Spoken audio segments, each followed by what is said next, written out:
Alright, so I'm pretty sure I may have a new favorite Pleco, and I brought one home, and I want to tell you guys all about it. Alright, fish nerds, so here in the 20-gallon quarantine tank, we have, of course, the cardinal tetras that I've been trying to grow out, but also this guy here, who may very well be my new favorite Pleco. Now, he's kind of hiding up under the wood. He's kind of nervous. I just now threw a few pieces of food in there, hoping to kind of coax him out, which usually he does pretty good about coming out for food and let me see him and stuff. He doesn't stay hidden all the time, which is awesome. But I'll throw some B-roll up there since he is kind of hiding back here in the shadows. And you can see he's got some gorgeous thick barred stripes down his back half. He's just super cool looking. And you see those squiggly lines all over his face too. So his whole body, face and everything, is just really cool looking. This yellow color is just gorgeous and just really uniquely marked. And honestly, I think that uniqueness to his face and these thick, beautiful bars all the way down his body, that awesome striping and color, I think it sets him apart. And honestly, I think he's even better looking than the Leopard Frog Pleco. And the Leopard Frog Pleco gets a lot of love, the L134, and this guy is the L135. Some people will say it's the L121. Some people will say L121 and L135 are the same thing. Some will say no, they're a little bit different, just super similar. Some will say they're just different locations. I don't know. But this is the Wormline Pleco, is what you're going to find these marketed as. That's kind of the common name that we're going with, is the Wormline Pleco. And they are a Peckoltia, just like the Leopard Frog Pleco. So they are both from the Peckoltia group of Plecos. Now these guys will get a little bit bigger than the Leopard Frog Plecos, and these guys will get to about 6 inches.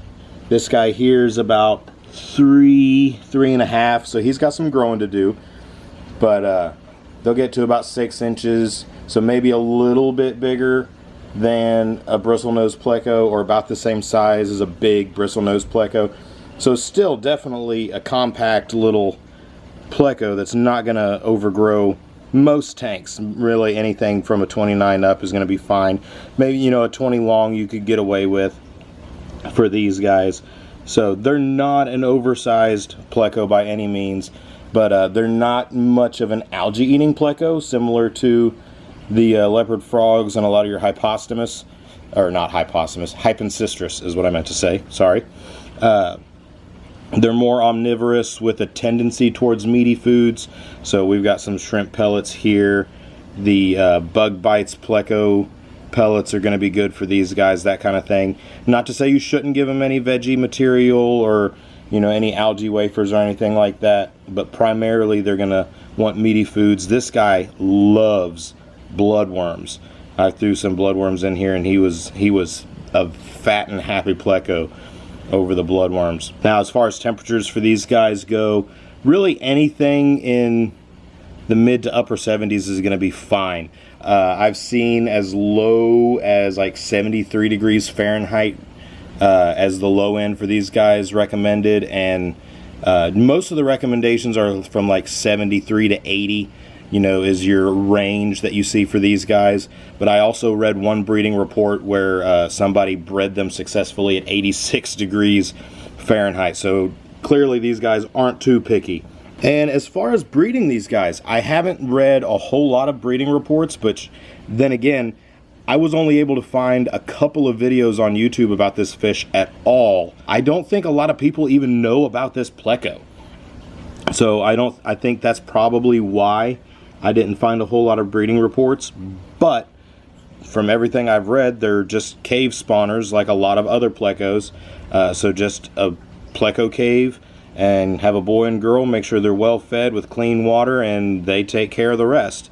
And Daddy hangs out in front of the Pleco cave, woos Mom in. She lays the eggs. He takes care of the eggs for a week or so until the new little baby fry start to venture out. So that's really kind of the long and short of these guys. They're not overly aggressive. I have read that they can be, males to males can be somewhat aggressive if they don't have enough spawning sites, that kind of thing. So just, you know, if you're keeping multiples in a tank, make sure you have enough room, enough hiding places and pleco caves for everybody to kind of have their own space so that you don't have two males fighting over a cave. But other than that, you know, keep them with really anything that won't eat them. And they'll do well with nanofish, and I've even read that they'll do well with shrimp, even though they are a slightly carnivorous pleco. I've read that they do fine with like Neocaridina. So you're really not limited with these guys. They have a good temperature range, pH.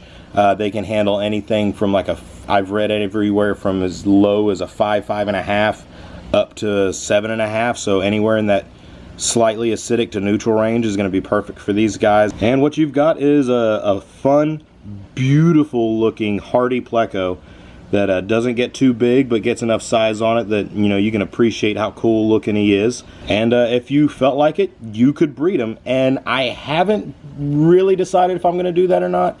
I'm leaning towards trying to get a male and female and seeing what happens, but I don't know that I'm going to actively try to breed. I do know where I want to keep this guy. He is going to go right over here. So you guys recognize this tank. This is the tank that had the super red bristlenose breeding colony. There's our survivor hanging out there.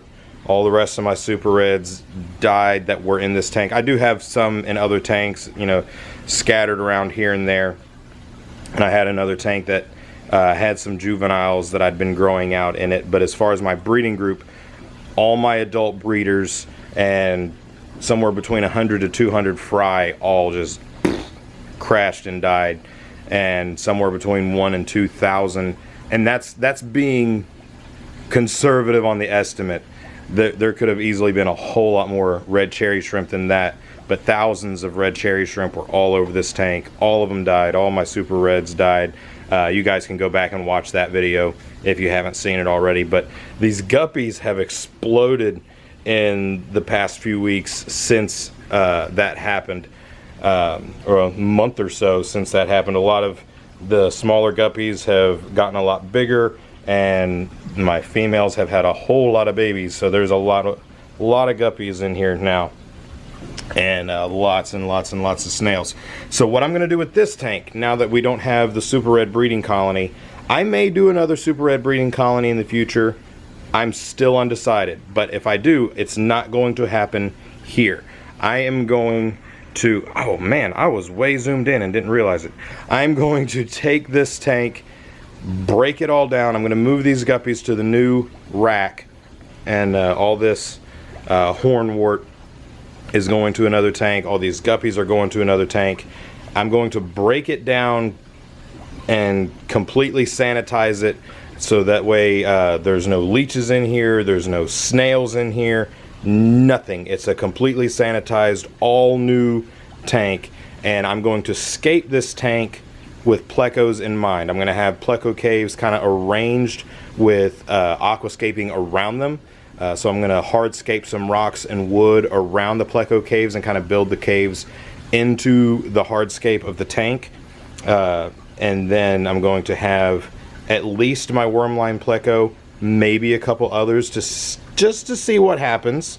And I'll have some small species of plecos in here, and maybe like a big school of like ember tetras or something like that to get some schooling interest in here, and just make this a nice looking tank that also has some of my favorite fish plecos. Not necessarily to be breeding them in mass, but just to be able to have them and enjoy them. So this is where he's gonna live, and that's kind of what I'm thinking. Let me know what you guys think, if you want to see me try to breed those or just have a selection of various plecos in the tank.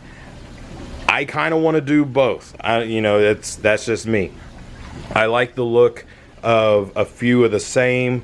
I like breeding plecos, especially this one is one you don't see a whole lot, so I wouldn't mind breeding him. or her, I don't know yet. It's not mature yet.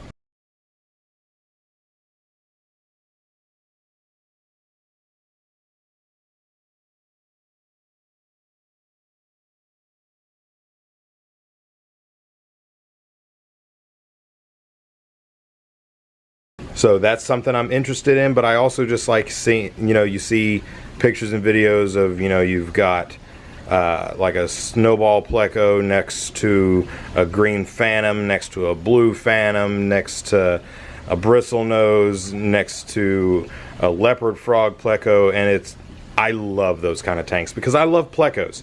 So I'm playing around with ideas, and that's where this is going. That's what's going to happen to this tank. This is going to be a pleco tank with some kind of schooling fish in it, that if they do breed, it'll be something small enough that won't eat the babies. And speaking of babies, I don't know if you guys see this, but there's a ton of guppy fries swimming around in this hornwort. Fun stuff, fun stuff. For a while, I got pretty tired of these guppies, and I almost just got rid of all of them. But since I haven't been dumping all the green beans into this tank for those bristlenose plecos, and the water's cleared up, and these plants have been taken off, and these guys have been breeding like nuts over the past few weeks, I'm enjoying looking at them. I'm having fun with these guys. So we'll see what happens with these guys as well. But that's what I've got for you guys. If you have any questions at all about this new Wormline Pleco, anything that I forgot to mention in this video, let me know in the comments below. Ask me anything, and I'll do my best to get you an answer. If I don't know it, I'll try to find it for you. I appreciate you guys watching this video. You guys are awesome. God bless you, fish nerds, and I'll see you next time. Also, guys, this video was brought to you by our proud sponsor, flipaquatics.com, your #1 online source for freshwater shrimp, and they are now also your source for nanofish.